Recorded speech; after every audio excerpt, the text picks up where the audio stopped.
Maintenant, pour mieux comprendre, on en est où exactement avec les armes à feu au pays? Je retrouve Francis Langlois, qui est spécialiste en la matière et chercheur à la chaire Raoul Dandurand de l'UQAM. Bonsoir, Monsieur Langlois. Bonsoir, Mme Bégin. D'abord, j'aimerais vous entendre sur une déclaration d'une survivante de Polytechnique dans la foulée de ce 32e anniversaire, la porte-parole Nathalie Provost, qui dresse un portrait, il faut le dire, sombre de la situation des armes à feu au pays. Elle affirme en fait que la situation actuelle est catastrophique et que la population est moins protégée qu'en 1989. Qu'est-ce que vous en pensez de votre côté? Disons qu'il faudrait nuancer un peu la situation dans la mesure où il y a plus d'encadrement légal autour des armes à feu qui sont possédées par des Canadiens et des Canadiennes, suivant la loi, évidemment.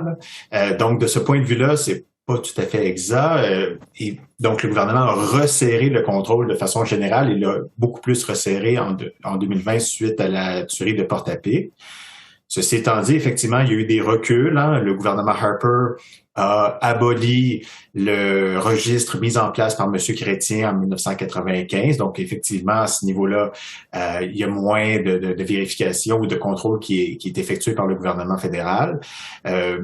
Donc, ça, c'est vrai. Et aussi, nous sommes en ce moment affectés par un phénomène qui touche l'ensemble de l'Amérique du Nord, à savoir une augmentation de la criminalité armée dans les rues des grandes villes. Mais ça affecte, oui, Montréal, ça affecte Toronto, ça affecte Calgary, mais ça affecte essentiellement l'ensemble des grandes villes américaines aussi. Oui, parce que cette année, en effet, on a beaucoup entendu parler de féminicide au Québec, de fusillade à Montréal. Certains observateurs, il y a eu une augmentation de la violence par arme à feu. À la lumière de ce que vous nous dites, c'est le cas. Oui, c'est le cas, et particulièrement en termes d'utilisation, disons, gratuite d'armes à feu, à savoir là, des armes qui sont vidées, mais sans faire de victimes. Donc ça, c'est en augmentation un peu partout au Canada. Puis effectivement, le nombre d'homicides d'armes à feu a augmenté. Bon, peut-être un peu diminué là, cette année par rapport à l'année dernière, mais ça a augmenté dans les 5 dernières années, si c'est clair. Est-ce qu'il y a un lien direct à faire entre féminicide et contrôle des armes à feu? Oui, dans la mesure où le contrôle des armes à feu légales, hein, donc l'agenda que Police se souvient pousse depuis 1989, donc le contrôle des armes à feu légales vise à diminuer le potentiel de violence qui est engendré par ces objets-là, donc soit les armes à feu. Et dans ce cadre-là, bien évidemment, si on contrôle qui possède des armes à feu, si on contrôle les antécédents, si on vérifie les témoins qui sont indiqués sur n'importe quel formulaire, bien à ce moment-là, on peut s'assurer de la probité des gens qui veulent détenir des armes à feu. Et donc, ainsi, ben, relativement, évidemment, on peut pas éliminer toute forme de violence envers les femmes, mais oui, il y a moyen de contrôler un peu la violence qui est faite par des hommes sur des femmes, soit en interdisant des gens de se procurer une arme ou encore en allant saisir les armes d'une personne qui est jugée dangereuse envers sa conjointe.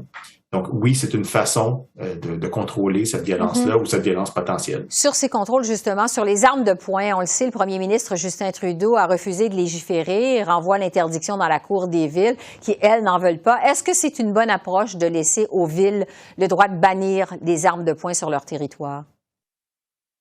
Donc, une chose à dire en premier lieu, hein, donc toutes les armes de poing au Canada qui sont détenues légalement par des Canadiens et des Canadiennes, là, donc sont enregistrées à Ottawa. Chaque arme a un permis unique lié à la personne qui possède l'arme à feu. Donc, il y a déjà une réglementation assez encadrée, assez serrée sur ce genre d'armes-là.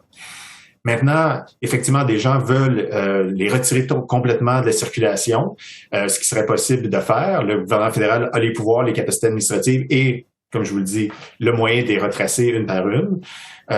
On dirait que M. Trudeau essaie de faire une espèce de fédéralisme asymétrique, hein, donc en laissant les provinces, au début, il voulait l'envoyer dans la Cour des municipalités, et maintenant, bon, on voudrait le déléguer aux provinces.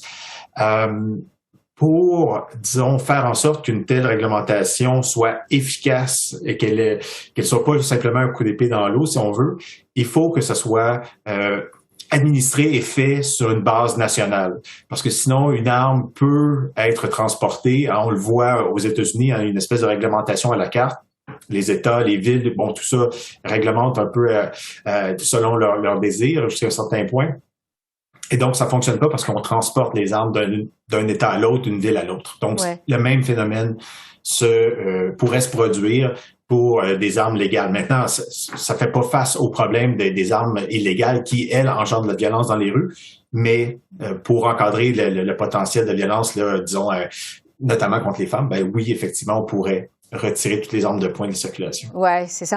Vous parliez il y a un instant des États-Unis. Je vais vous entendre sur le contrôle des frontières. Bon, le temps file et on sait que le ministre fédéral de la Justice, David Lametti, a promis d'agir pour renforcer les lois et les ressources frontalières pour assurer un meilleur contrôle des armes à feu. Qu'est-ce que vous pouvez nous dire sur le contrôle actuel aux frontières avec les États-Unis? Est-ce qu'ils sont efficaces, ces contrôles-là? Qu'est-ce qu'on pourrait faire pour améliorer ces contrôles?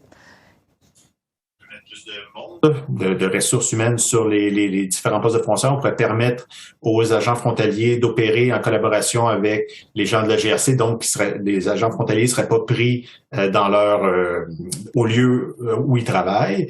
Le gouvernement de M. Trudeau, en mars 2021, a débloqué des fonds pour augmenter la surveillance et aussi a créé un pont entre les autorités frontalières canadiennes et américaines. Donc ça, c'est le minimum. Maintenant, il y a des routes de trafic qui passent par des endroits plus sensibles que d'autres, notamment à Quisasne, mais ailleurs aussi, par ailleurs.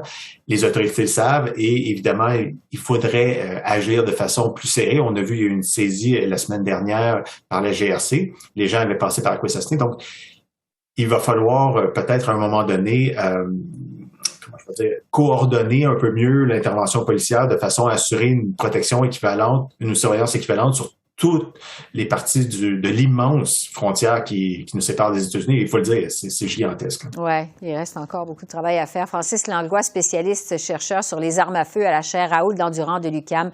Merci beaucoup. Ça m'a fait plaisir, Mme Bégin. Bonne soirée. Au revoir.